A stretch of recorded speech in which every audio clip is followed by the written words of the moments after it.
Temu lagi di hot room, tentu selalu diawali dengan kopi kesayangan Hotman. Enak banget. Pak Jayadi, tadi tolong kasih tanggapannya atas realistis dan romantis tadi bagi koalisi-koalisi. Ya, realistis itu maksudnya kan harus didasarkan pada hitung-hitungan yang rasional. Ya, gitu kan? apa yang rasional menurut Anda? Hitungan rasional itu?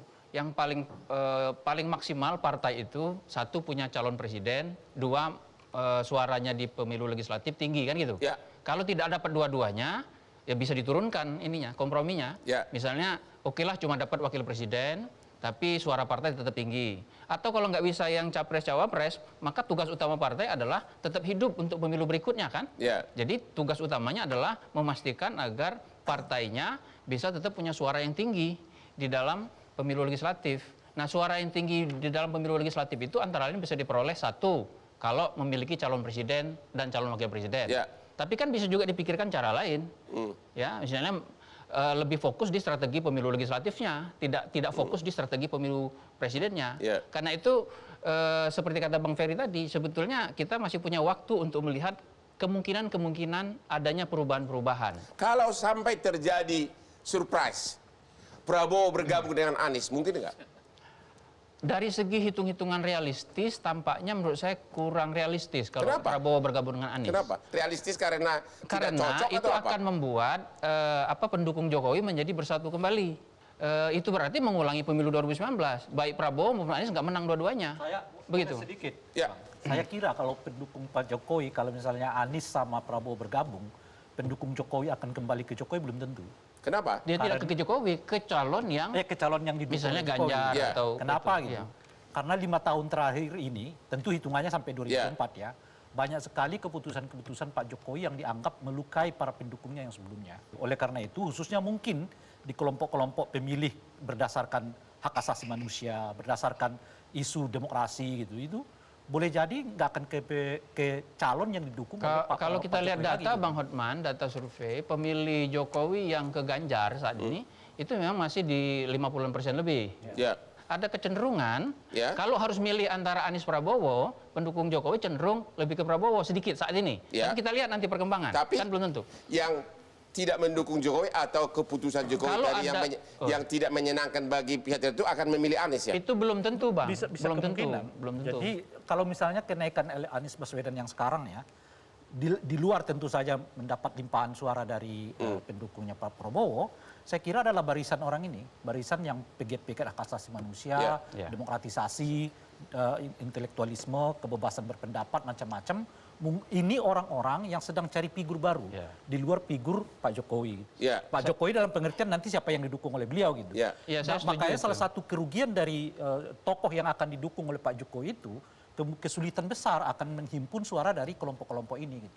Tapi Gimana? saya sedikit berbeda ya. Ya. Menurut saya masyarakat pemilih kita pada akhirnya juga memiliki penafsiran yang tidak sebatas pada ini bonekanya Jokowi atau tidak. Betul bahwa akan ada pengaruh besar siapa yang di-endorse oleh Jokowi dianggap kemungkinan besar akan memiliki karakter pemimpinan yang sama.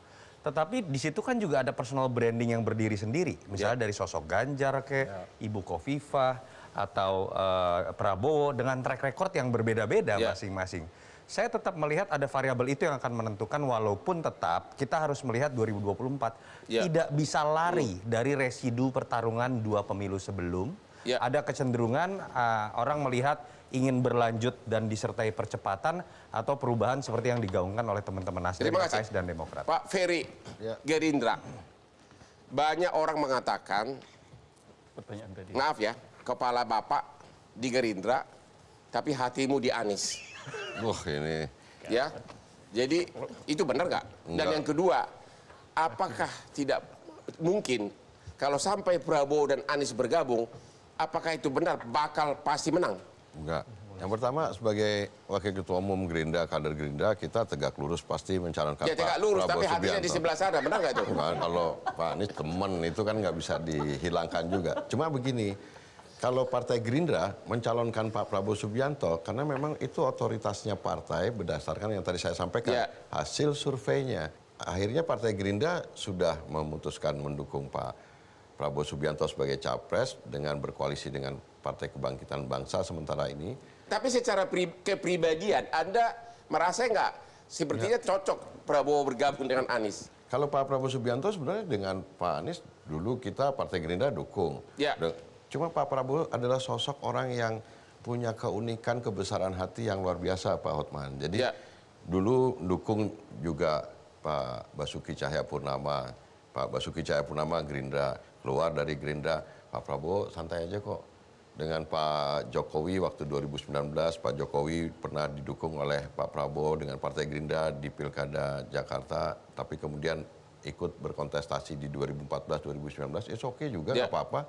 Dan ketika Pak Prabowo juga sekarang memutuskan bergabung di dalam pemerintahan dengan alasan untuk mengurangi potensi konflik yang terjadi pada pemilu 2019, Pak Prabowo juga besar hati. Ya, saya tahu. Pertanyaan berikutnya, Pak Willy, benar nggak pendapat kalau sampai Prabowo sama Anies bergabung bakal lolos jadi presiden dan wakil presiden? Itu realistis nggak? Ya kalau bakal lolos pasti Nasdem dengan Gerindra sudah cukup tiket. Ya maksudnya bakal menang. Kalau menang nggak ada garansi, Bang. Tapi Anda itu menganggap itu suatu perkiraan hal yang mungkin atau tidak mungkin mengingat kedua-duanya sudah tidak cocok lagi begitu? Ini satu bukan utak-atik gatuk, Bang. Memang politik sebagai sebuah seni kemungkinan dari cangkir ke bibir itu banyak dinamika. Bahkan yang dalam mulut sendiri kadang-kadang bisa loncat dia keluarkan bung gitu ya. Nah, cuma dalam hemat saya dan kalau selama ini kita berkaca dari apa yang digariskan oleh Pak Surya Paloh, tentu kami akan melihat segi-segi berhari depan. Ya. Time change, people change. Ya. Tentu hemat itulah yang kemudian harus melihat, oh ini siapa yang harus kita dorong, siapa yang kemudian akan memimpin bangsa ini, siapa yang kemudian akan Wuri Handayani gitu ya. Nah, dinamika-dinamika itulah yang kemudian harus kita beri ruang seluas-luasnya bagi kader-kader terbaik bangsa. Kalau kita mau merefleksikan dengan dideklarasikannya Anies, itu kartu Ganjar hidup sehidup-hidupnya. Kartu Ganjar hidup, kenapa tuh? Ya dengan orang berpikir, ini kan Anies ini standar kepemimpinan dan standar elektoral apa yang disurvei tadi oleh Yunarto dan kawan-kawan itu kan pada posisi tertentu. Ketika divis-aviskan dengan yang lain kan nggak mungkin. Nah maka kemudian standarisasi kepemimpinan nasional tidak abal-abal, tidak kaleng-kaleng. Maka kemudian Ganjar hidup dan kemudian biarkan ini dua yang terbaik dari putra bangsa berlaga. Dan kemudian yang menikmati ini adalah rakyat. Itulah kemudian rakyat diuntungkan. Jadi ini proses kompetisi antara Real Madrid dan Barcelona, El Clasico, atau Real Madrid Liverpool lawan Manchester United. Maroko Spanyol. Oke. Jadi Willy Partai Nasdem mengatakan buah yang terbaik akan berlaga kalau sampai Ganjar dan Anies maju jadi capres, itu merupakan buah yang terbaik yang berlaga menurut Anda? El Clasico, dan rakyat diuntungkan. Kenapa? Dia dapat durian montong atau dia dapat durian mosangking. Nah, proses ini kemudian enak lan kepenak. Baik Gerindra melalui Peri Julianto maupun Nasdem melalui Willy Aditya kelihatannya nggak akan menyatukan dua tokoh ini. Oke. Itu kelihatannya. Kita istirahat dulu. Kembali lagi setelah istirahat berikut ini.